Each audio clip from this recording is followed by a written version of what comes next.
Si vous êtes dans une situation financière compromettante, si vous êtes un entrepreneur, vous avez une business, une incorporation et que vous avez de très gros revenus dans l'entreprise, mais que vous versez un petit salaire et que vous avez des complications pour acheter ou investir en immobilier, si le financement traditionnel, qui veut dire faire affaire avec les grosses banques, ce n'est pas une option pour vous, vous avez besoin de financement alternatif, eh bien, restez jusqu'à la fin de cette vidéo-là parce que j'ai la personne, le courtier qu'il vous faut. Bonjour tout le monde, bienvenue sur ma chaîne Immobilier 101 avec Christopher Salador où je partage avec vous trucs, astuces et stratégies gagnantes en immobilier, business, mindset et aussi je parle de cash, on parle de finances. Alors, j'imagine que c'est des sujets qui t'intéressent. Considère à t'abonner à ma chaîne dès maintenant. Aujourd'hui, j'ai la chance, la gracieuseté d'avoir dans mes studios un courtier hypothécaire qui se spécialise dans le financement alternatif de 1. Il fait aussi du prêt privé de 2. Il est une inspiration dans le domaine du courtage hypothécaire pour tous ceux qui désirent se lancer, être spécialiste hypothécaire, courtier hypothécaire. Il est une personnalité connue dans cette niche-là. Il crée beaucoup de contenu en ligne sur toutes les plateformes de réseaux sociaux. Il a même un podcast. Et attendez, juste avant de vous le dire, avant de vous dévoiler c'est qui, il fait un événement qui est un événement jamais vu ici au Québec le 15 février. Donc, pour savoir tout ça, restez jusqu'à la fin. J'ai la chance, l'exclusivité d'avoir ici avec moi en entrevue où est-ce qu'on va pouvoir creuser dans sa tête son expérience, sa spécialité, ses trucs et astuces. J'ai avec moi le cher courtier hypothécaire Seroujan. Et aussi, pour son événement du 15 février, on a un code promo à la fin de la vidéo. Donc, restez jusqu'à la fin si vous désirez venir à l'événement. Je vais être présent. Il va y avoir beaucoup de personnalités dans le monde de l'entrepreneurship, dans le monde de l'immoprenariat qui vont être présents lors de cet événement-là. Alors, restez jusqu'à la fin pour avoir le code promo pour venir à cet événement-là et avoir un rabais sur votre billet. Sans plus tarder, rentrons dans le vif du sujet dans un instant. Le marché de l'immobilier au Québec est en pleine explosion.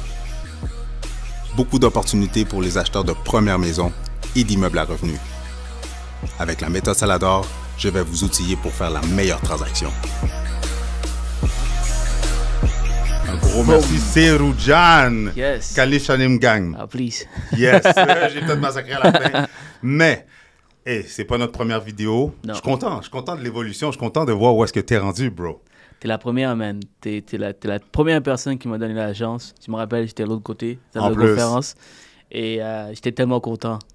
Pour moi, je te voyais comme un big... T'es encore un big guy, mais t'étais un des pionniers dans le courtage, surtout dans la création de contenu. Mm-hmm. Alors, avoir la chance. T'es comme le Ryan Zerhan. Quand j'ai commencé, je voulais absolument t'avoir. Puis quand tu m'as donné la chance, en plus, c'était les caméras, les angles, c'était complètement différent comment qu'on l'a fait, là, en plus. Ouais.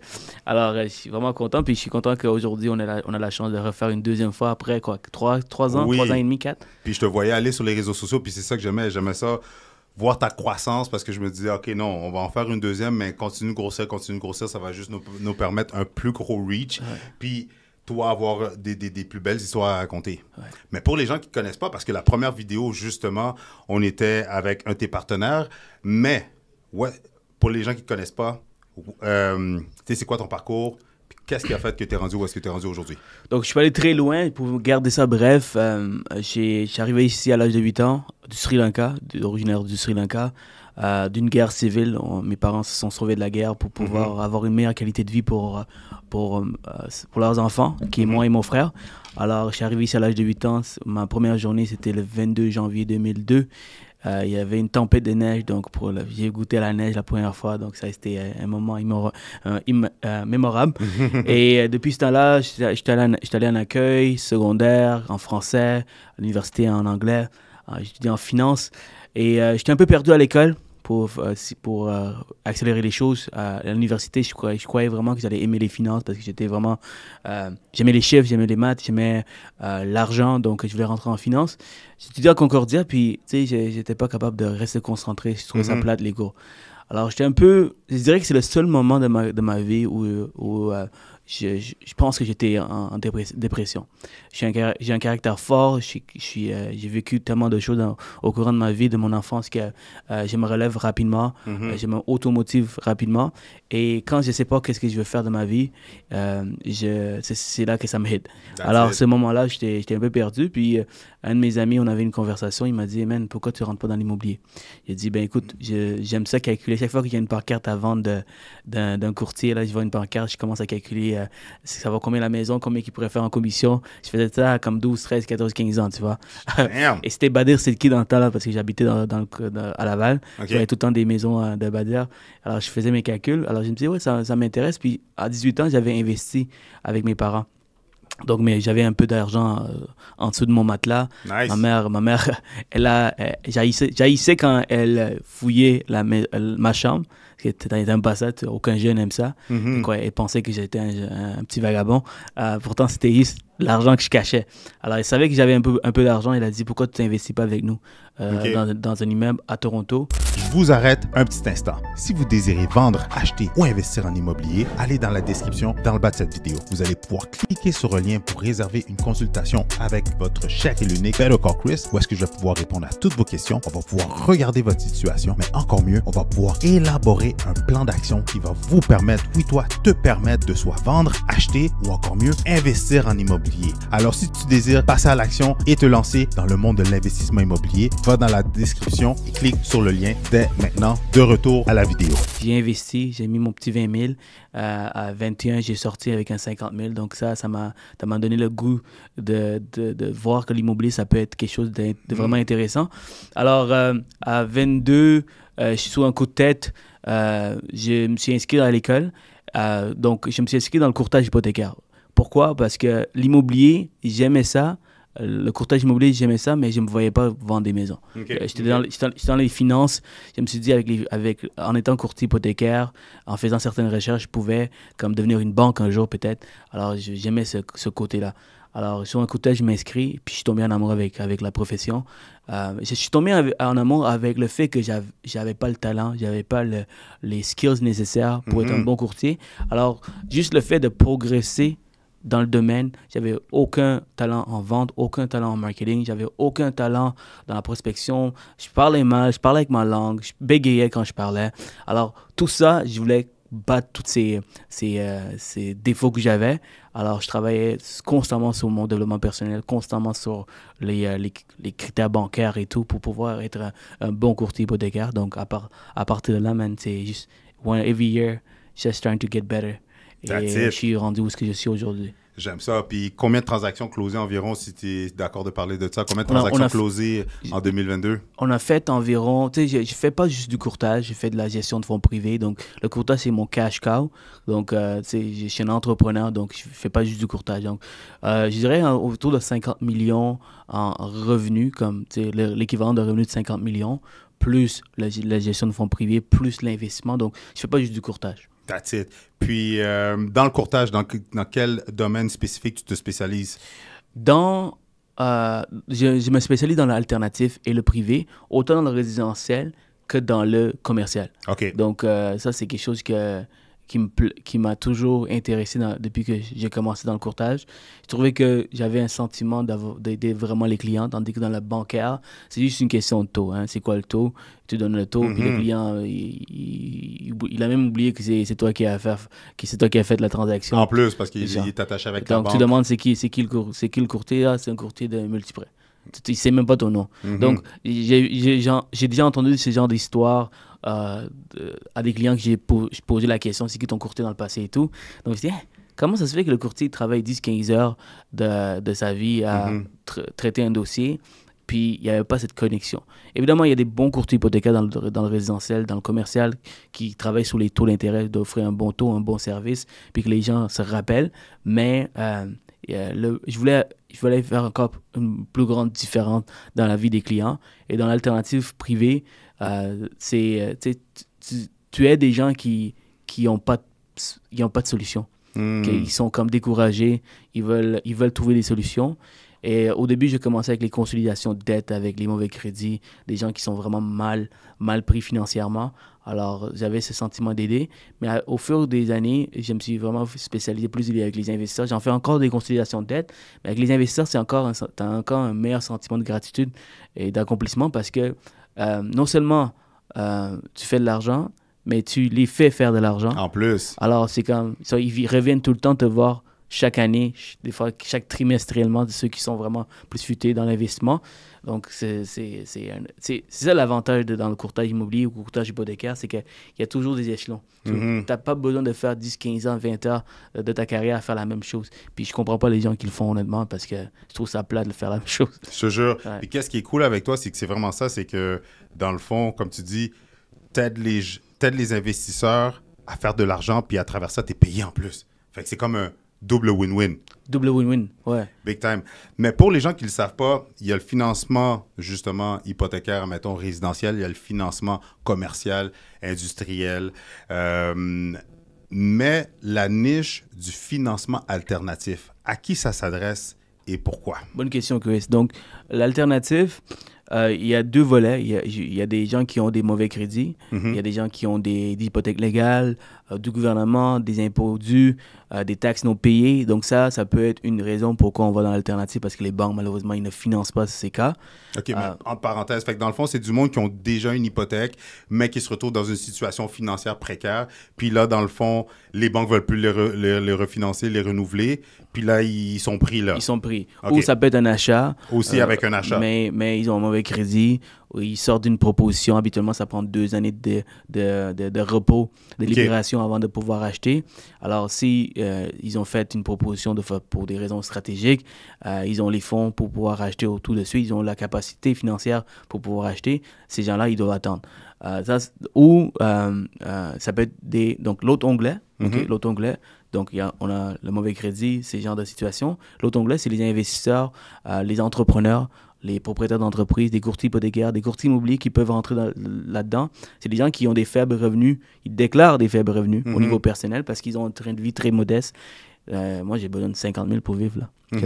À part mon auto puis mon hypothèque, là, je vis très bien. J'ai pas de grandes dépenses. Donc, tu sais, il y a des gens qui déclarent 50 60 000 au niveau personnel, mais leur entreprise, ils ont des revenus d'1 million, 600 000. J'ai financé des gens qui ont des chiffres d'affaires de 6 7 millions. Et là, ces gens-là, malheureusement, quand ils se pointent à la banque, ils rentrent dans la banque pour dire, écoute, je vais acheter la grosse cabane à 1 million. Ils ont les fonds pour pouvoir acheter. Ils se font refuser parce qu'ils regardent seulement ce qu'on déclare. Okay. Il y a certains critères dans les banques qui permettent de majorer, de prendre un peu de revenus de l'entreprise, mais c'est pas assez parce que souvent, les gens, ils veulent acheter quelque chose de très gros. Right? Alors, ces gens-là, on a des solutions au niveau des banques alternatives. On peut utiliser les relevés bancaires. On prend les 12 derniers mois, on regarde les dépôts. La madame j'ai financé une agence de placement, elle a un chiffre d'affaires de 6 millions, elle va acheter quelque chose comme 700-800 000. Il faut que tu déclares minimum 150-200 000 pendant 2 années de temps, payer de l'impôt, et on parle pas des petits montants là. Quand tu déclares 200 000 de revenus, tu vas payer quoi, 80-100 000 d'impôts, tandis qu'avec les solutions, on regarde tes relevés bancaires, tu peux continuer à déclarer ce que tu veux. Et c'est tout à fait légal. L'argent est dans le compte bancaire, donc elle paye moins d'impôts. Elle déclare juste ce qu'elle paye en dividende ou en salaire. Right? Alors, on prend son 6 millions, on déduit les dépenses, puis finalement, si on peut prendre 500 000 de revenus nets, 500 000, c'est 4 fois 500 000, c'est plus d'1 million d'hypothèques qu'elle peut aller chercher. Alors, elle a les moyens de se payer. Donc, ces gens-là, on est capable de financer. Donc, les propriétaires d'entreprises, des travailleurs autonomes qui ont des faibles revenus, on peut les financer. Donc, autant pour des mauvais crédits, autant pour des situations un peu plus difficiles, financièrement, que quelqu'un qui a des très bons revenus, super bons crédits, il rentre dans l'alternative pour des raisons stratégiques. Alors, si je compare, par exemple, 100 000 d'impôts que tu dois payer pour pouvoir acquérir une propriété de 1 million après 2 ans, donc tu vas payer 100 000 d'impôts pendant 2 ans de temps pour pouvoir acheter, ou tu achètes tout de suite, le seul hic, c'est que tu vas payer un taux d'intérêt plus élevé, puis tu vas payer des frais. On ne parle pas des taux à 12-15% comme dans le privé. Alternative, c'est avec les banques alternatives qui sont à travers le Québec et le Canada au complet. C'est des institutions financières. qui chargent des taux d'intérêt actuellement. Présentement, les banques sont à 5-6, eux, ils sont à 7. OK. Quand, dans le temps, les taux étaient à 2, ils étaient à 3. OK. Tu vois? Donc, tu payes 1% de plus. Donc, prenons l'exemple d'une hypothèque d'1 million. Tu payes 10 000 $ de plus en intérêt. Si tu compares 1% de 1 million, c'est 10 000 de plus versus 200 000 ou pardon, versus 100 000 d'impôts. Facile, là. Donc, c'est logique pour un entrepreneur d'aller dans des situations comme ça, dans des solutions comme ça. On met des stratégies en place avec des fiscalistes, avec des comptables pour que les comptables puissent nous référer ce genre de clientèle. Donc, c'est un win-win, tout le monde est content. Ouais. 100%. Puis en plus, dans le fond, quand tu finances, c'est du court terme. C'est du court terme. C'est jamais du long terme, mais... Non, c'est du court terme pour certains cas, comme des mauvais crédits. Eux, c'est un salarié, par exemple. Lui, il qualifie dans une banque normale avec son salaire. C'est juste une question de crédit. C'est pourquoi il est allé dans l'alternative. OK. Donc, lui, c'est du court terme. Mais un travailleur autonome ou un propriétaire d'entreprise, il ne veut jamais revenir vers les banques à un meilleur taux parce que ça ne lui tente pas de déclarer 200 000. C'est clair. Ben, c'est beaucoup plus intéressant de rester avec une banque alternative pour toujours, en fait. Puis c'est là ta plus-value aussi, là, parce que toi, tu n'es pas limité à juste une seule institution financière. Fait que, puis c'est pas lui non plus, comment je pourrais dire, il peut pas juste aller voir une institution. Là, dans le fond, là, c'est vraiment avec quelqu'un comme toi tu peux vraiment mettre un plan de match puis le référer à la bonne institution selon son profil d'acquisition ou d'investissement. Absolument. Puis, tu sais, moi, je pense que toute personne, lorsqu'ils veulent acheter, ils devraient toujours aller voir un courtier hypothécaire. C'est comme tu dis, tu vas magasiner quelque part et tu achètes le premier produit. Right? Dans une banque, quand tu rentres dans une banque, c'est ça. Donc, ils te vendent un produit et tu achètes ce qu'ils t'offrent. C'est sûr qu'ils vont vendre leur salade, ils vont dire que c'est eux les meilleurs. Et on travaille avec les mêmes banques, c'est nos partenaires. Mais un courtier il est indépendant, il travaille avec la majorité des banques. Alors, nous, on va pouvoir shop around. Donc, nous, qu'est-ce qu'on regarde, c'est que des fois, il y a des gens qui m'appellent pour des solutions alternatives, puis on réalise que ça peut rentrer dans une banque traditionnelle ou virtuelle. Donc, on fait vraiment l'analyse complète pour s'assurer qu'on est capable de trouver la meilleure solution. Donc, un bon courtier hypothécaire, c'est sa job de faire ça. Alors, c'est ça. Puis, c'est quoi les conditions des institutions alternatives pour les gens? Parce que je sais que, entre moi et toi, j'ai eu des transactions où est-ce que le courtier hypothécaire il a fait une super de bonne job, mais le client ne se qualifiait pas dans une institution financière traditionnelle. Fait que là, on a dû shifter avec une institution alternative, temporairement avec un plan de match. Mais il y avait des frais qu'il ne savaient pas, qu'ils devaient débourser chez le notaire, puis tout ça. Fait que c'est quoi les conditions généralement qui viennent avec les institutions alternatives? Je ne sais pas c'est qui ton courtier hypothécaire, mais je pense que la première chose qu'un client doit savoir quand il rentre dans l'alternative, c'est de savoir tous les frais nécessaires. Parfait. Tous les frais. Donc, on s'assure que le client, quand il rentre dans une solution alternative, on mentionne les frais que ça coûte, les intérêts qu'il va payer. On est entièrement transparent avec le client. Parce que c'est ça, quand tu arrives à la fin chez le notaire, j'ai 10 000 $ de frais, tu es comme, je ne savais pas. C'est sûr que tout le monde paraît mal dans l'histoire, right? Donc, moi, ce que je fais, j'explique toujours tout au client. Donc, la première chose qu'il doit savoir, c'est que c'est minimum 20% de mise de fonds. Parfait. Ça, c'est la première chose. Le taux d'intérêt est plus élevé. On calcule la différence d'un taux d'intérêt entre une banque et une banque alternative. S'il n'a pas le choix, il n'a pas le choix. Exactement. La blague que j'utilise, c'est que tu peux seulement avoir quelqu'un. Tu peux tellement... je ne vais pas utiliser les mots ici, mais je ne sais pas c'est qui les types de personnes qui écoutent, mais tu ne peux pas niaiser le gouvernement et la banque. Tu peux juste niaiser une personne. Si tu veux niaiser le gouvernement parce que tu n'as pas besoin de tout déclarer, tu dois t'attendre à payer plus cher quelque part. Donc, alternatif, c'est une façon d'avoir ce que tu veux, mais tu dois payer. Parce qu'il y a des gens qui veulent absolument rien payer, tu es comme... Ça marche pas. Là. Tu peux avoir le beurre et l'argent du beurre. Exact. Et alors, ce qu'on fait, ce qu'on doit savoir, c'est que les frais, ça se situe entre 1 à 3% dépendamment de l'institution financière. Donc, on s'assure que la banque qui nous accepte, si c'est la seule banque, ben, lui qui est à 2% de frais, ben, on va avec cette institution. Si on a plusieurs choix, ben, on va avec la moins chère. Donc, c'est la première chose. Puis, il y a des assurances, il y a des notaires, il y a tout ça à prévoir. Donc, quelqu'un qui va dans les solutions alternatives, c'est quelqu'un qui a des sous, OK. qui a les fonds.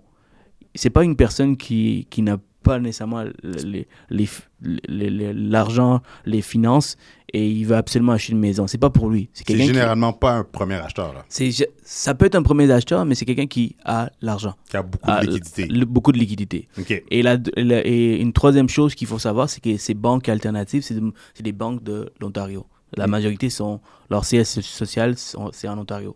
Alors, moi, la façon que j'amène ça, c'est qu'ils ne sont pas au courant de tout le Québec. Alors, ils ne vont pas partout. OK. Mais moi, il y a des secteurs que je suis comme, man, pourquoi tu ne vas pas là? Tu devrais aller là. OK. Alors, ces banques, ils ne financent pas partout. Ils financent dans les grandes villes. OK. Pour le moment, ils essaient de toujours ouvrir des nouvelles villes. Mais mettons Shawinigan, Trois-Rivières. On oublie Shawinigan. On oublie Shawinigan. Pourtant, Sorel, oui, OK. on peut faire des exceptions là-dedans. Tu sais, Magog, on peut le faire. Victoriaville, on peut le faire. Trop reculés ou vraiment pas, trop peuplés avec une bonne densité, etc. Exact. Ils vont pas là. Donc, leur question, c'est si on reprend la propriété, est-ce qu'on va perdre de l'argent? C'est ça. Combien de temps ça va prendre pour la vente? C'est quoi le délai de vente dans ce secteur? Puis, plus il y a une grande population, un gros roulement. Il y a un Walmart, il y a un McDo, par exemple. Alors, ça, pour eux, c'est quelque chose qu'ils seraient prêts à accepter. Par exemple, Mont-Tremblant, ils ne vont pas à Mont-Tremblant. Pourtant, pour vrai? Ouais, pourtant, c'est Mont-Tremblant, si on est à Québec. High-end, là. C'est ça, exact. Ils ont une vision différente. Okay. On essaie de changer, on essaie de pousser pour qu'ils ouvrent cette porte. Rawdon, à certaines exceptions, on peut le faire. Okay. Donc, c'est vraiment dans des secteurs populés, des grandes villes, habituellement. Pour des cas particuliers, des acheteurs particuliers avec les reins solides, puis comme tu viens de le mentionner aussi, justement, là, pour des coins spécifiques. Là. Ouais, Trois-Rivières, c'est correct. Trois-Rivières, okay. c'est correct. Québec, c'est correct. Fait que c'est encore plus important que, comme tu le dis, là, avant de faire quoi que ce soit, c'est de rentrer en communication avec toi, mettre un plan de match en place pour être sûr que notre plan est viable, là, que l'acquisition qu'on veut faire, l'investissement qu'on pense faire, que ça va faire du sens, puis ça va pouvoir se faire selon les conditions qu'on a les moyens d'assumer. Beaucoup de mes clients, ceux qui veulent acheter dans les régions, je leur dis, avant de mettre une offre, donnez-moi l'adresse et vous confirmez si on l'accepte. Parce que des fois, même moi, ils me donnent une adresse, on ne sait pas si on pourrait financer. Ça arrive là, souvent. Alors, on demande à la banque. Ça nous prend... La même journée, on est capable d'avoir une réponse. Right? Donc, dans cet effet, on est capable de s'assurer que tout pourra fonctionner, tout va fonctionner. Super. Ouais. Tu sais quoi? Là, je vais aller du côté là, de ton cerveau. Là. On va piquer dans ton brain le côté entrepreneurial de Seroujan. J'ai un livre ouvert. Let's go. Let's go. Let's get it. Et là, tu as un événement qui s'en vient. Quelle date? Le 15 février 2024. C'est quoi le nom? Elevate, baby. Elevate. C'est quoi le mindset? C'était quoi ton but de te lancer dans un gros événement comme ça au Palais des Congrès? J'en dis pas plus. Explique-nous c'est quoi le mindset derrière. Ben, même pas c'est quoi l'événement. Donc, l'événement, c'est le 15 février. Le 14 et le 15. Le 14, c'est le Mastermind avec Ryan Serhant. Et le 15, c'est la grande conférence. Alors, j'ai eu la chance d'avoir une connexion, un contact avec Ryan, l'équipe de Ryan. Et j'ai réussi à faire accepter de venir à ma conférence que j'organisais. Alors, on a Ryan Serhant, on a Olivier Primo, on a Sugar Sammy. J'aime ça dire la blague que j'utilise, c'est mon cousin Sugar Sammy. Les gens ils se posent la question, est-ce que c'est vraiment ton cousin? Non, c'est pas mon cousin. Alors, on a Sugar Sammy qui va venir nous faire rire. Il va venir moquer des courtiers, moquer des entrepreneurs. Ça va être une scène. Ce gars-là, il est fort là-dedans, l'improvisation. Alors, essaye pas de t'asseoir trop devant parce que s'il te prend, t'es fini, mon ami. Alors, on a tout ce monde-là, tous les entrepreneurs. On a Tatiana Londono, Patrice Menansana Benzaco, Marcel Saint-Jean. On a qui d'autre là? Daniel G, que peu de personnes connaissent, mais c'est le prochain Grant Cardone. C'est un coach en vente. Il a l'énergie de comme 15, 20, 30 personnes quand il parle. Alors, tout ce monde-là, ils vont être là. La raison pourquoi j'organise cette conférence, parce que j'ai trouvé qu'il y avait une manque pour des organisations de ce genre. C'est-à-dire que souvent, moi, personnellement, je vais souvent aux States, aux États-Unis, dans le reste du Canada pour pouvoir assister à des méga conférences avec des entrepreneurs très connus qu'on est souvent qu'on suit souvent sur les réseaux sociaux. On regarde beaucoup leurs vidéos, on regarde leur podcast. Puis ils viennent malheureusement jamais ici. Ça, c'est vrai. Alors, on va souvent à l'extérieur, puis ça nous coûte des frais. On va pas le cacher. L'hôtel, l'avion, le billet. Des fois, c'est en US quand c'est aux États. Donc, c'est minimum un 2, 3, 4 000 $. Ça, c'est si tu achètes le billet le moins cher, par exemple. Alors, ça me fait encore plaisir de sortir parce que ça me permet de connecter, mais je voulais donner cette accessibilité aux entrepreneurs québécois, aux courtiers d'ici, ce genre d'événement. Donc, j'avais toujours cette envie de créer quelque chose de gros. Okay. Alors, quand je parlais de ce projet au début, les gens ils me disaient, ben, t'as-tu déjà organisé des conférences? J'ai dit, ben, je garde ma tête, j'ai dit non, j'ai jamais organisé des conférences. Alors, ils m'ont proposé de commencer petit, commence avec 20, 30. J'ai même pas fait une conférence avec 20, 30 personnes. Attends, wow. T'as jamais fait de conférence, t'as jamais organisé un événement de ta vie. Jamais. One first step, t'organises un événement de combien de personnes que t'attends? On va être autour de 600, 700, puis je sais pas. En plus au Palais des Congrès? Ouais. En plus avec des grands noms? Ouais. Wow! Mais comme tu me disais off-cam, puis ça va dans qu'est-ce que tu disais, c'est que tu t'es embarqué là-dedans, sachant même pas dans quoi tu t'embarquais. Exact. Mais j'avais une bonne équipe. Je me suis arrangé pour avoir des cerveaux autour de moi pour s'assurer que ça se passe bien. Je suis quand même une personne intelligente. Alors, je m'assure que je me suis assuré d'avoir des bonnes personnes autour de moi. Mais encore là, c'est cette pensée limitative que j'avais à cause des gens qui me disaient... De commencer petit. Puis ils ont raison. Je pense que c'est logique qu'ils me disent des choses comme ça parce qu'ils voulaient me protéger pour pas que je coule, pour pas que je te plante, je frappe un mur. Et là, c'est sûr que ça m'a shutdown un peu. Et j'ai vu l'événement de Louis-Pierre Mercier à Allen. J'allais à son événement, 600 personnes, la majoritairement des courtiers immobiliers. Je pense que tu étais là. Et cette conférence m'a ouvert les yeux parce que par la suite, j'ai demandé à Louis-Pierre s'il avait déjà organisé d'autres conférences. Il m'a dit non, c'est ma première. Alors, je me suis dit, man, si lui est capable, je suis capable avec de faire également, je suis capable de faire quelque chose de grand également. Et la blague que j'ai faite à Louis-Pierre, quand je lui ai posé la question, j'ai dit, man, je vais faire quelque chose de plus gros. That's it! Et on a ri, il a dit, ah ouais, j'ai hâte de voir ça. Puis finalement, quand il a attendu que j'amène tout ce monde, il était comme, oh my God, c'est vrai, man, t'es un malade. Mais là, qu'est-ce que je vais faire là pour ma propre conférence? Comment que je vais pouvoir amener autant de monde? Alors, on est des bons amis, puis il est aussi un des conférenciers parce qu'il est très inspirant comme personne. C'est le coach le plus connu au Québec actuellement, qui a le plus de clients actuellement. Alors, de cette pensée limitative, ça m'a fallu juste une personne pour ouvrir les yeux. Et après ça, je suis allé simplement all-in. Donc, du moment que j'ai eu Ryan, boum, le reste, ça a été juste assez facile de les convaincre puisque tu as un méga superstar des affaires du monde de l'immobilier qui vient. Alors, pour les gens qui ne connaissent pas Ryan, juste pour mettre en perspective, il vend la propriété la plus chère actuellement. OK, donnez un chiffre. Donne-moi un chiffre. 1 milliard? 1 milliard, OK, toi tu vas loin. Il Il y a des propriétés à 1 milliard, mais celui qui est en listing actuellement, 250 millions. Wow! Pas pour une maison détachée unifamiliale avec 500 000 pieds carrés, là. On parle d'un penthouse de 2-3 étages à Manhattan. Dans on voit le Central Park au complet. Ouais, en face de Central Park, bien positionné. Sur combien d'étages? J'ai aucune idée. Peut-être. Je fou, pense là. que c'est Billionaire Row, ouais. comme ça. Mais tu vois, ça c'est Ryan. Donc, Ryan, comment je l'ai eu, c'est une autre histoire. Mais tout ça pour te dire que je voulais commencer petit comme on m'a conseillé de faire, mais j'ai eu l'opportunité du siècle et je l'ai juste pris. Avant que tu ailles plus loin, moi, je veux savoir... Non, je veux que tu racontes ton anecdote. Parce que pour ceux qui ne connaissent pas Ryan Serhant, c'est un des courtiers, si on peut le dire comme ça, le plus connu à travers le monde. Ouais. Okay? Un des tops, il vient de New York.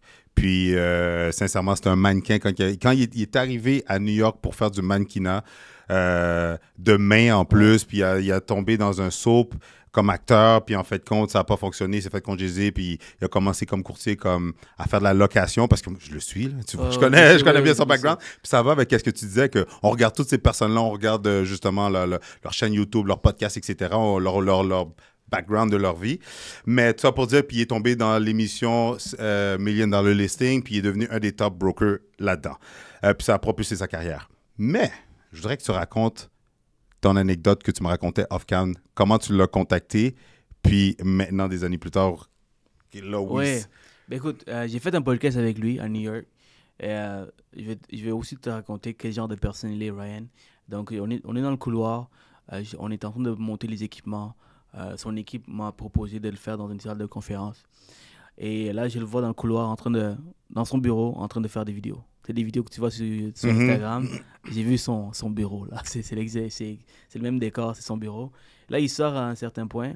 Là, il me voit. Il dit, hey, Ryan. La première chose, il me dit, hey, c'est Eugène. I'm like, holy shit, you know my name? Of course I know your name. We have a podcast at 4, right? Donc, de un, souci aux détails. Tu vois, il savait c'est quoi son agenda, qui venait, qu'est-ce qu'il devait faire. Et il t'a appelé par ton nom. Il m'a appelé par mon nom. La deuxième chose qui m'a vraiment surpris, j'ai dit tout de suite, hey Ryan, do you mind if we do the podcast in this conference room? Parce qu'il y avait plein de conference rooms. C'est son équipe qui l'a proposé, donc je voulais juste m'assurer qu'il est confortable avec ça. Voici ce qu'il m'a dit. C'est Eugène, you're the boss. I do whatever you want, boss. Donc ça m'a vraiment touché parce que, tu sais, avec tout le succès qu'il a, et j'aime des gens comme ça, puis j'aspire des gens comme ça. Je veux toujours avoir ce genre de mindset.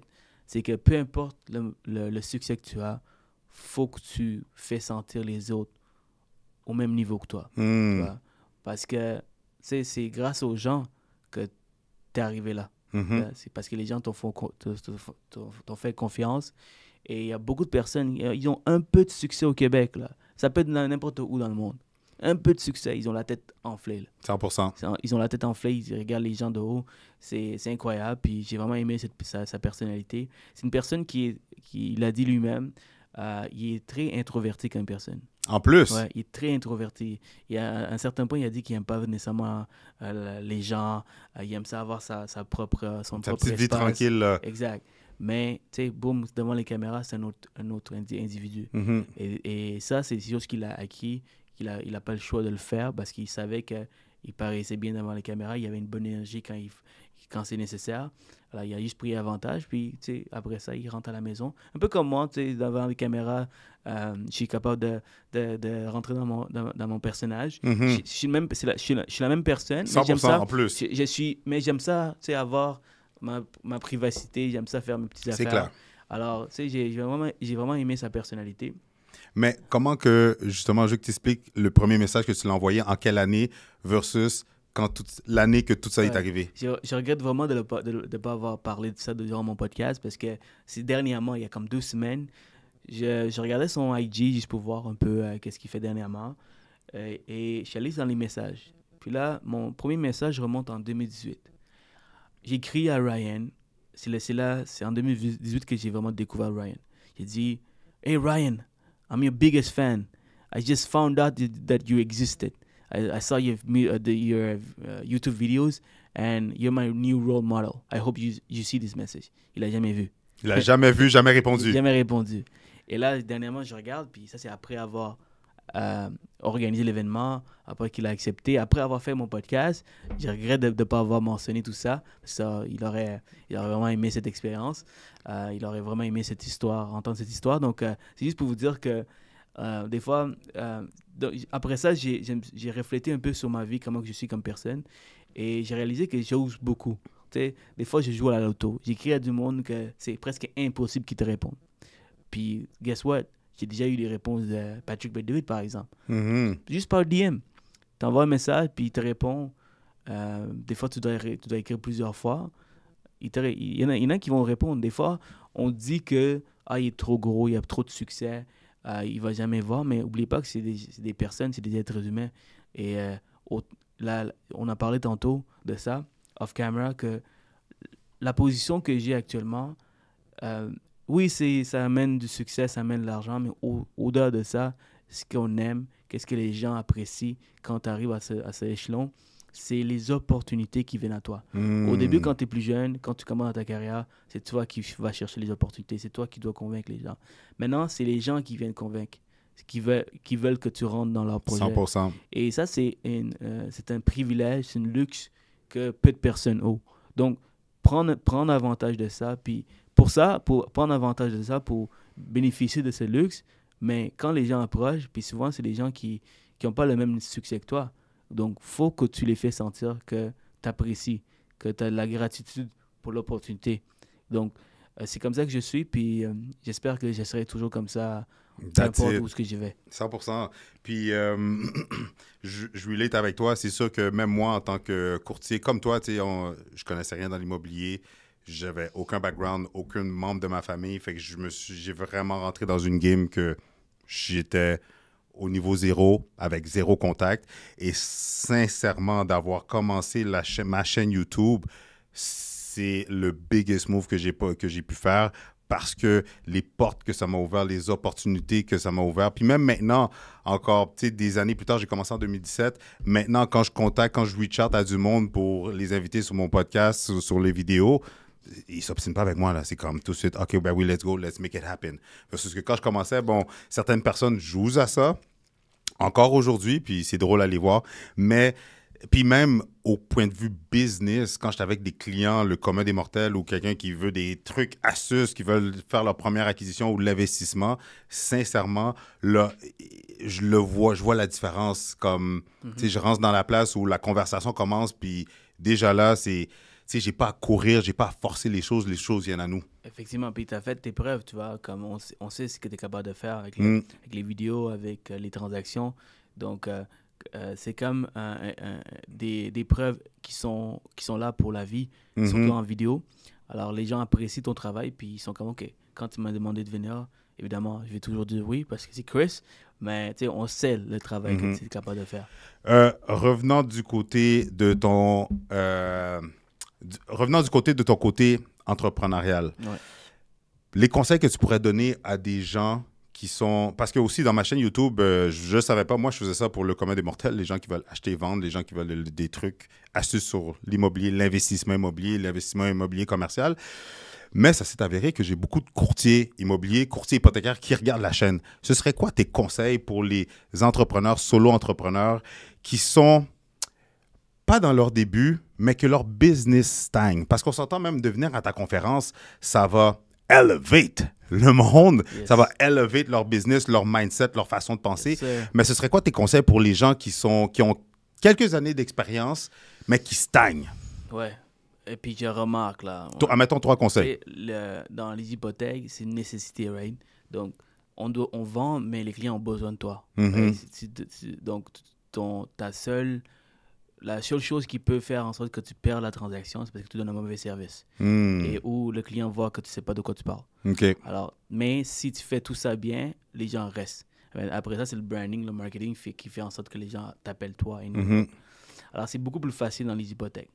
Tandis que dans la vente de billets, c'est un luxe que tu vends. Right? Parce que je vois là, c'est que ce n'est pas une nécessité, c'est un luxe. Tu veux, c'est parce que tu veux investir sur toi-même, tu veux travailler sur ton développement personnel, le développement des affaires, tu vois la valeur. Alors, il y en a qui me répondent. Tu sais, je vois des gens qui flexent en G-Wagon, qui disent qu'ils trouvent ça trop cher, les billets. Wow! Leurs priorités ne sont pas à la bonne place. Qui montent une vie complètement différente sur les réseaux sociaux, mais pour un billet qui va permettre de changer ta vie. Je crois sincèrement qu'une conférence, de connecter avec des gens, tu rencontres une personne, tu serres ses mains, puis ça devient ton partenaire pour la vie. Il t'amène, si tu es courtier immobilier, une dizaine de transactions dans une année. C'est la première conférence où on a mis les courtiers hypothécaires et les courtiers immobiliers tous ensemble. Je trouvais que il y avait une manque pour ce genre de conférence. On fait chacun nos conférences de notre côté, chaque domaine respectif. Alors, pour faire ça, je voyais qu'il y avait une manque, donc je voulais rassembler les deux domaines ensemble. Donc, énorme possibilité. Donc, pourquoi j'ai dit tout ça, c'est qu'il y a beaucoup de personnes qui ont des pensées limitatives et qui ne veulent pas nécessairement investir sur eux-mêmes. Puis des fois, there's a level to this game. Ils vont investir dans des petites choses, mais quand c'est acheté pour un petit belt Louis Vuitton à 500$, ils ne posent pas de questions, ils achètent. Mais quand c'est pour leur développement personnel, ils pensent. Donc, ils pensent 2-3 fois, puis des fois, ils ne sont pas prêts à faire le move. Alors, je vois de toutes sortes de personnes en ce moment-là. J'écris, je vois les réponses, puis je suis comme, oh my God. Puis j'arrête même pas. Je n'essaie pas de les convaincre parce que je ne suis pas là pour ça, parce que je suis trop occupé. Mais je vois ce genre de personnes. Donc, après, le premier conseil que je peux donner, c'est... Man, investissez sur vous-même. Hmm. L'investissement personnel, c'est super important. C'est ça qui va vous permettre de franchir d'autres échelons, d'aller dans d'autres niveaux. C'est comme un game. Hein? Tu joues à Mario Bros ou n'importe quel game, il y a des niveaux plus difficiles. Mais pour pouvoir battre ce niveau, il faut que tu deviennes une nouvelle personne. Tout à fait. Il faut que tu aies des nouveaux skills. Mhm. Puis les skills, c'est là.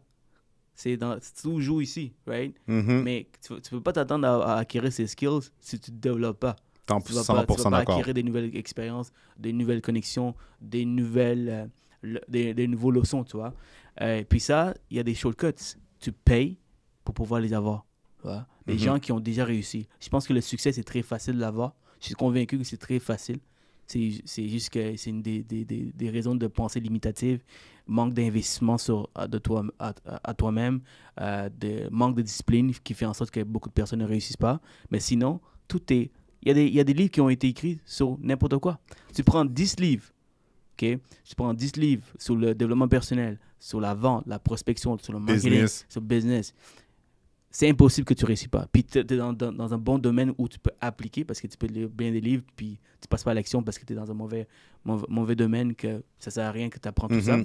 Alors, je trouve que le plus grand conseil, c'est investir sur vous-même. Puis, guess what? La mauvaise nouvelle dans tout ça, c'est qu'au début, c'est des petits investissements, c'est des petits livres, 20$, 30$. Après ça, c'est des 100$, c'est des conférences de 200, 300, 400. Puis quand tu montes les échelons, ça n'arrête pas là. Ton investissement ne finit pas. Après ça, c'est 5 000, 10 000, 15 000, 20 000, 30 000. Des fois, tu sais, cette année, j'ai minimum, je te jure, minimum dépensé 100 000 en développement personnel, des cours, des formations. Et je suis la parfaite exemple. Je suis la parfaite exemple. Si quelqu'un me dit, mais t'es un style malade, ben regarde qu'est-ce que je fais. Tu penses que j'ai eu tout ça gratuitement? J'ai eu tout ça par chance? Non, man. J'ai fucking investi sur moi-même. Et il n'y a pas beaucoup de personnes qui sont capables de faire ça. Exact. Et si tu peux prendre un coach qui dit la même chose. Lui, il est sur Fiverr à 100$ par semaine, ou lui qui coûte 5 000 pour le mois. Des fois, ils disent la même chose. Mais lui, il a l'expérience, il a les connexions qui vont mettre en contact avec d'autres personnes que tu peux jamais avoir. C'est ça la game. Tout à fait. Fait qu'un deuxième conseil pour justement là, les entrepreneurs, solo-entrepreneurs, les représentants, tout le monde, justement, courtage immobilier, courtier, conseiller financier, assurance, vendeur automobile, ce serait quoi? Parce que moi, je trouve que c'est des niches différentes, on vend des produits différents, mais à la fin de la journée, c'est le même mindset, c'est le même genre grind, c'est les mêmes tactiques et stratégies dans le sens que il faut que tu fasses des appels, il faut que tu fasses des reach-out, il faut que tu travailles ta base de données. Ouais. Ce serait quoi tes autres conseils? Parce que toi, justement, pour monter ta business, où est-ce que tu es là? Puis même pour ton événement, tu es encore en train de grind. Tu as une équipe qui est en train de faire de la prospection pour appeler, pour reach out aux gens. Absolument. Tu fais du contenu pour le marketing, pour te promouvoir toi, promouvoir ton événement. Fait que ce serait quoi deux autres conseils que tu pourrais donner pour les gens qui sont dans ces sphères-là, mais qui veulent elevate leur business? J'adore ça. le plug.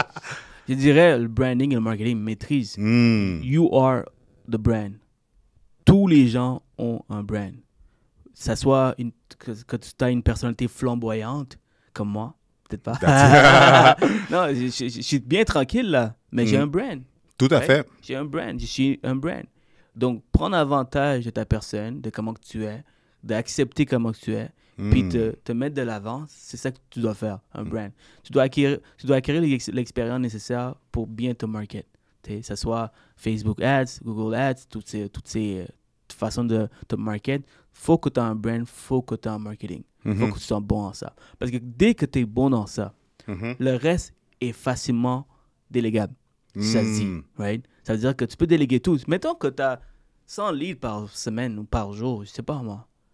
Même si c'est pas de quoi ton produit par cœur, tu peux engager le gars qui lui, c'est un brain, c'est un cerveau, il sait exactement comment trouver une solution.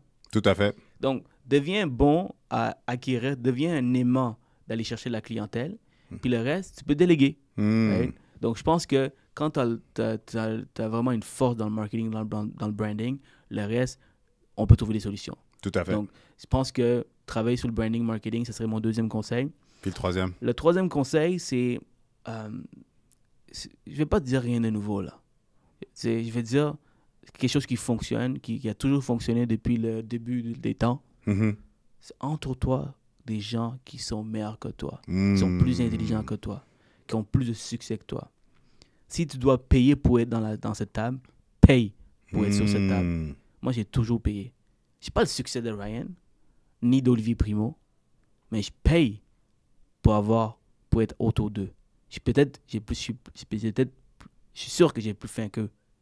Right? J'ai plus faim qu'eux. Je veux à tout prix. Eux, ils sont confortables où ils sont, avec 100%. tout respect. Il y a d'autres, ils ont chacun leur propre objectif aujourd'hui, mais je veux à tout prix.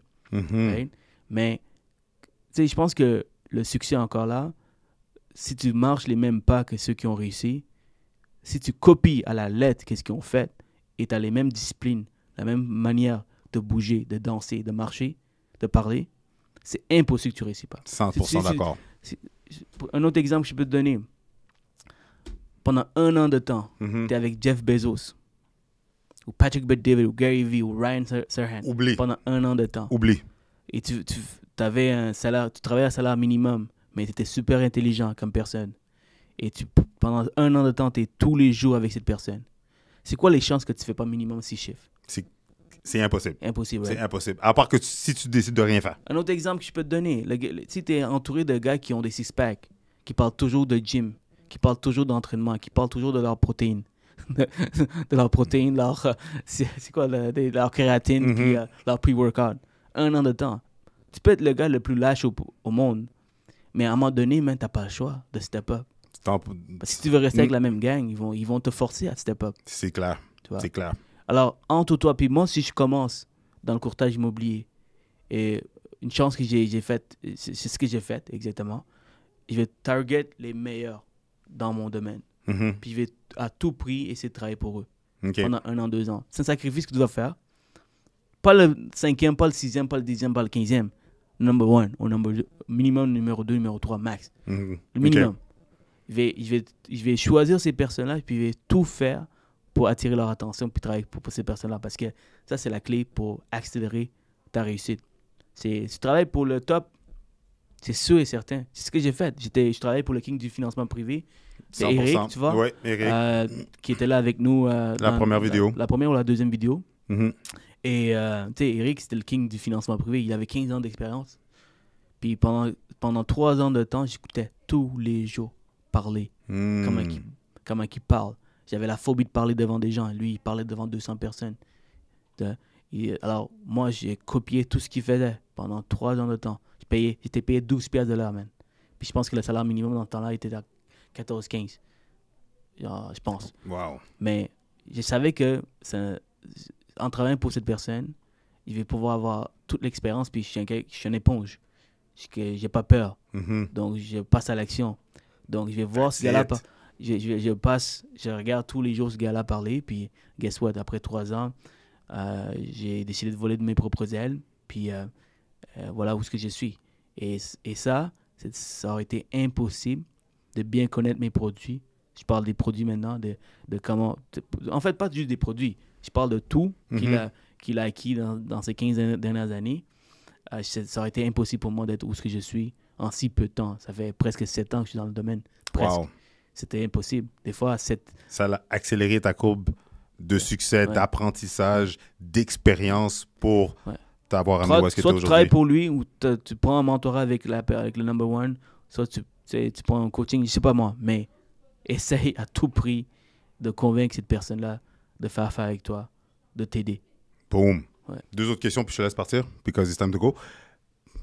Question pour toi, Seroujan. Sincèrement, avec ton parcours que tu as eu d'entrepreneurial, courtier hypothécaire, là, en plus, tu fais du prêt privé, tu dirais quoi? C'est quoi tes 3 grandes qualités ou tes 3 grandes forces ou les 3 choses qui ont été un game changer pour toi dans ta vie, en dehors de, justement, mais je te dirais plutôt dans ton quotidien, dans ton day-to-day.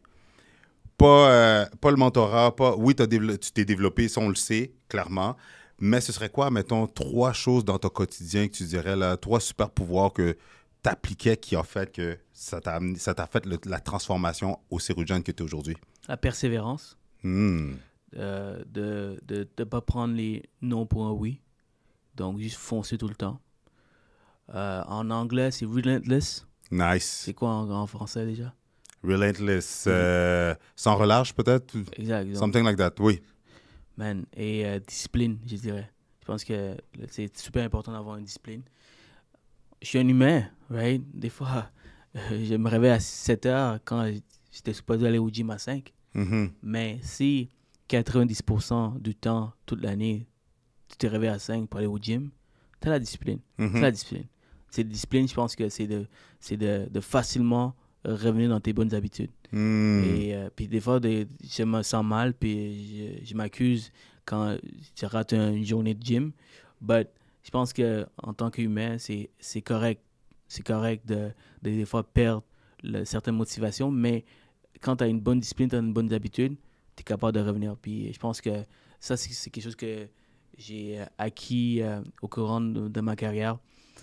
Ces points-là. Puis c'est avoir un caractère quand même assez rigide, de pas être affecté par les opinions des autres. Mm. Parce que c'est très facile, quand tu as la lumière sur toi, d'avoir des jugements. Les gens vont dire des choses sur toi, même s'ils ne te connaissent pas, ils n'ont jamais, 100% jamais d'accord. rencontré dans leur vie, mais ils vont dire des choses. Mhm. Ils vont dire des choses, puis je pense que tu as besoin d'un caractère fort. Dernièrement, j'ai eu une courtière qui m'a dit, Surjan, on a collaboré ensemble, puis j'aimerais ça que tu fasses cette vidéo parce que je suis pas capable. Parce qu'il y a eu beaucoup de hate, Backlash. backlash dans cette vidéo, et elle pensait qu'elle était capable, mais elle n'était pas capable. Wow, c'est Ouais. vrai. Elle n'était pas capable parce que c'était trop fort. Puis j'ai tout de suite enlevé la vidéo parce que j'ai lui ai posé la question, est-ce que c'est correct? C'est un peu borderline, mais est-ce que c'est correct? Elle a dit oui, c'est correct, c'est vrai, je suis capable. Puis quelques jours plus tard, elle dit, s'il enlève ça, s'il vous plaît, je suis pas capable. Donc, on est tout humain, puis ça m'arrive aussi, mais il faut quand même avoir un caractère fort 100%. là-dessus parce que le monde est dégueulasse. Simple. Je peux en témoigner sincèrement. Tu sais, on est là, on prend notre courage à deux mains, on met nos connaissances, notre expertise de l'avant pour partager des trucs et astuces pour que les gens puissent elevate leur business, elevate leur situation financière, utiliser l'immobilier comme véhicule d'enrichissement. Puis tu mets ça de l'avant, tu packages ça dans une vidéo, tu mets ça pour que les gens, après ça, tu regardes les commentaires, ils connaissent même pas, puis ils disent que tu dis, c'est du n'importe quoi, de qu'est-ce que tu dis là, t'as pas rapport, du blabla. Des fois, je lis les commentaires pour vrai, puis maintenant, je ris. Puis sincèrement, même avec des années d'expérience, même toi aussi, au début, tu vois le commentaire, t'es comme, really? Mhm. Tu sais, ça t'affecte, on est humain, mais tu sais, on continue d'aller de l'avant parce que, tu sais, comme Alex Hormozy il a dit que, tu sais quoi, si c'est le prix à payer pour pouvoir aider le plus de personnes, me mettre de l'avant pour que je puisse leverage, tu sais, une business, puis surtout, encore plus, faire une différence positive dans la vie des gens, ben c'est le prix que je vais payer pour le restant de mes Absolument. jours. Puis, mais la bonne nouvelle, c'est que si tu fais les bonnes choses et avec les bonnes intentions et tu aides beaucoup de personnes, tu auras beaucoup plus de gens qui apprécient que de haters. Tu vas en avoir. Plus tu grossis, mettons que tu as 1 million de gens qui t'apprécient, tu vas peut-être avoir 10 000, Mhm. peut-être 20 000, peut-être 100 000, mais tu Tout as à fait. 900 000 de personnes qui t'apprécient. Exact, là. Right? Donc, quand tu es plus petit, mais c'est la même statistique. Right? Tout Donc, à fait. tu vas en avoir. 100 000, c'est beaucoup, là. Des gens qui ta taille, qui veulent faire du mal, qui veulent enlever qui veulent nuire ta réputation, ils vont en avoir. Mais c'est le prix à payer, je pense. Exactement. 2 points, puis je te laisse partir, parce que tu es un businessman, tu es un homme d'affaires.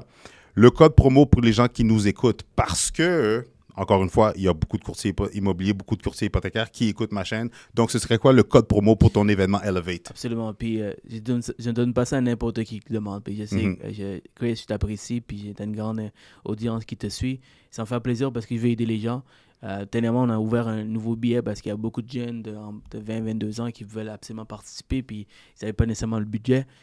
Puis vous sachez que le budget, c'est en fonction des dépenses qu'on a. Mhm. Le budget, les prix qu'on a mis en place, c'est en fonction des dépenses.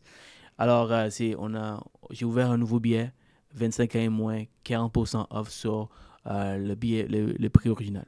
OK. Alors, ça, c'est déjà, si vous êtes jeune, si vous voulez acheter, les billets d'entrée sont $240 plus taxes.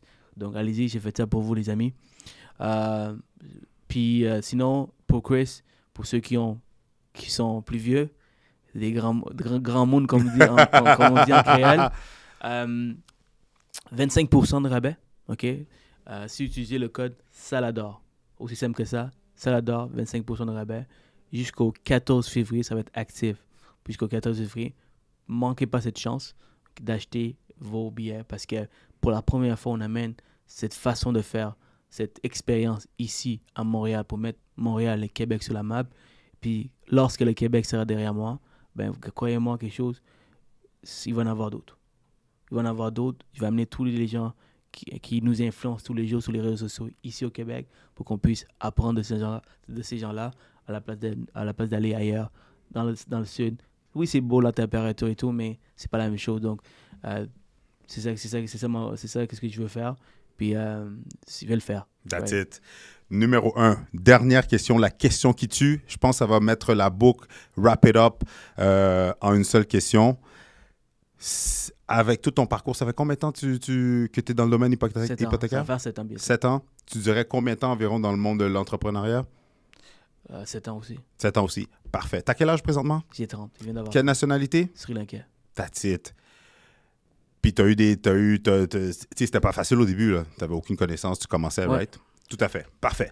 Donc, mise en situation. Aujourd'hui, avec toutes tes connaissances, tout ton savoir, toutes tes habiletés, tes skills, on t'enlève tout. On t'enlève ton argent, on t'enlève ta base de données, on te met dans un autre pays, un autre continent, mais avec les mêmes possibilités, opportunités. Ce serait quoi tes 5 étapes, peu importe, ce serait quoi tes étapes que tu mettrais de l'avant pour arriver à où est-ce que tu es aujourd'hui? Question. Parce que je vais voir c'est quoi les critères. Donc, est-ce que j'ai... T'as pas une scène.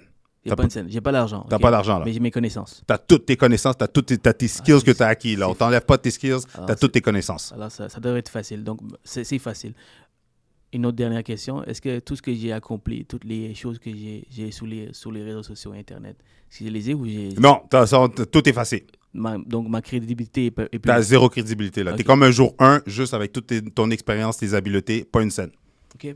Donc, dans ce cas-là, comme le conseil que j'ai donné tantôt, je vais choisir l'industrie dans laquelle je vais travailler. OK. Je vais chercher le top, lui qui excelle dans son domaine, puis je vais travailler avec lui en le convainquant que je suis la meilleure personne. OK. Puis de cette façon, je vais faire ça dans toutes les sphères des choses que j'ai besoin. OK. Right? Que ce soit autant pour le branding, pour le marketing. Parce que faut comprendre qu'il y a des gens qui sont vraiment bons, puis si tu travailles avec eux, ça va juste aller trop rapidement. Ça va aller vraiment vite.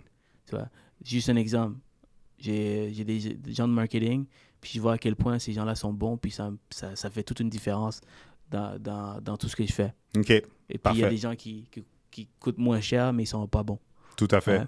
Alors, je vais choisir les tops dans chaque sphère de ce que j'ai besoin, puis j'ai le talent de la vente, de la persuasion. Alors, ça va être facile pour moi de les convaincre. Je vais facilement convaincre de travailler avec moi ou de collaborer avec moi pour avoir ce que je veux. Et c'est ce que je ferais. Parce que si je n'avais pas la crédibilité, je n'ai pas l'argent, on appelle ça le social wealth. Mhm. C'est ça le mot, je pense. Social wealth. Wealth ou social capital. OK. Social capital, c'est-à-dire, c'est pas le capital monétaire, mais le capital humain. Ouais, le capital humain, donc... Que tu vas aller chercher Ouais. là, pour t'entourer de ces personnes-là. Exact. Donc, je vais aller chercher les meilleurs talents, les meilleurs qui performent, qui ont du succès, puis je vais m'assurer de me coller à eux. OK. Puis quand tu colles à eux, toutes les opportunités se présentent à toi. Boom. C'est ça que je ferais. That's it. That's it. Merci, Et- Kate. Merci, Chris. C'est vraiment gentil de ta part. C'est Roujan. Oubliez pas, tout le monde, je te laisse plugger Elevate encore une dernière fois. C'est quand, à quelle heure? Vas-y. Yes, c'est le 14 et le 15. Le 14, c'est le Mastermind, c'est la veille. Ça, c'est pour les billets Hall of Famers. Et le 15, c'est la journée J. C'est la grande journée. C'est la conférence. Les portes s'ouvrent à 7 h. Les conférences commencent à 8 jusqu'à 5-6 h. Ryan Serhan ferme la porte. Il y a Sugar Sammy, Olivier Primo. On a Tatiana Londono, on a Marsha Saint-Jean, on a Louis-Pierre Mercier, Patrice Ménard, Sana Benzaco, Daniel G. Tous ces mots-là qui vont venir nous inspirer, nous partager. Et vous avez juste besoin d'une chose, une petite chose qui fait en sorte que ça vous permet d'élever votre business, de changer votre façon de faire. C'est peut-être un contact qui permet de changer votre vie. Aussi simple, aussi intense, aussi dramatique, mais une personne peut tellement changer ta vie. 100%. Donc, par exemple, tu rencontres ta blonde. Right? Ça vient de changer ta vie. Big time. Right? Alors, soyez là, 15 février, c'est une journée, ça va être mémorable. Vous allez vivre une expérience que vous avez jamais vécue dans le passé. Et sans oublier que vous allez pouvoir venir serrer la main du fameux Seroujan. Et congrats, je t'envoie bonne continuité. Merci. Beaucoup de bonne énergie, puis d'abondance, puis de succès pour ton événement. Puis on se revoit là pour la prochaine fois. Là, on va 10x la vidéo. Bon Salada, n'oublie pas. 25% off. That's it. Boom, that's it. Boom, ciao. Et avouez qu'en 7 ans, Seroujan a pu accomplir tout ça en 7 ans. Il a commencé en tant que courtier hypothécaire et maintenant, il a mis sur pied une des plus grandes conférences au Québec avec des personnalités connues de l'extérieur du Québec, incluant ceux du Québec. C'est wow, c'est extraordinaire. En plus, il s'est monté une business à travers le courtage hypothécaire, en plus d'avoir sa business de courtage hypothécaire. Et un point que j'ai pour vous, s'il est capable de faire ça, vous aussi, vous êtes capable de faire la même chose. C'est un immigrant, il était jeune, zéro contact, il a passé à l'action, il l'a exécuté et regardez-le aujourd'hui. Encore une fois, s'il est capable, vous êtes capable aussi. Et de plus, si vous êtes là en train de m'écouter, c'est parce que vous faites partie du top 1% qui complète ceux qui ont commencé. Parce que c'est facile de commencer quelque chose, mais de rester jusqu'à la fin, d'aller jusqu'au bout des choses, c'est seulement le 1% de la société qui le font. Vous en faites partie et je vous en remercie pour cela. Si vous aimez ce genre de contenu, si vous aimez le genre de personnes que je passe en entrevue, regardez, c'est vraiment simple. Allez écrire dans les commentaires « Better Call Chris » pour que je sache que vous aimez ce genre de contenu-là, vous aimez le genre de personnes que je passe en entrevue. Aussi, pendant que vous y êtes, la meilleure façon de me remercier, la meilleure façon de m'encourager, la meilleure façon de me donner un boost sincère, fond du cœur, abonnez-vous à la chaîne. Les statistiques sont d'environ 70% d'entre vous, vous n'êtes même pas abonnés. Qu'est-ce que vous attendez? Abonnez-vous à ma chaîne pour que ça me donne le boost d'aller mettre les efforts nécessaires, d'aller vous chercher des personnes incroyables, des personnes motivantes, inspirantes, mais des personnes qui vont vous donner le coup de pied dans le derrière pour exploser votre business ou exploser justement votre parc immobilier que vous allez mettre sur pied. Puis si vous désirez en savoir plus, savoir d'autres stratégies gagnantes en immobilier, je vous suggère de regarder une de ces 2 vidéos-là.